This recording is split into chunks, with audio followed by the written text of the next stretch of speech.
আজ আমি ছেলের জন্যে কাঁচা লঙ্কার একটা চাট ধরনের করব। তা কী কী নিয়েছি নিশ্চয়ই বুঝতে পারছি। কাঁচা লঙ্কা, ওখানে রসুন, এখানে জোয়ান 1 চামচ, জিরে 1 চামচ, মৌরি 1 চামচ, কাজু বাদাম, কিশমিশ। কড়াই সর্ষের তেলটা গরম হয়ে গেছে। এবার কীভাবে করছি দেখুন।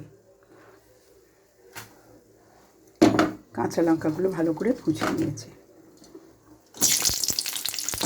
এগুলোকে ভাজবো। রসুনটা ভাজছি, এবার কাজু বাদাম কিশমিশ, এবার জিরে মৌরি আর ধনে একসঙ্গে মেখে দিচ্ছি।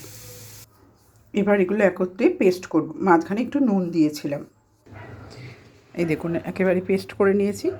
এটা গরম ভাতেতে একটু পাতিলেবুর রস দিয়ে আর এটা দিয়ে খাবেন, খুব ভালো লাগবে। তাছাড়াও আপনি মুড়ির সঙ্গে মেখে খেতে পারবেন, খুব ভালো লাগবে। আর যখনই খাবেন তখনই একটু পাতিলেবুর রস দেবেন।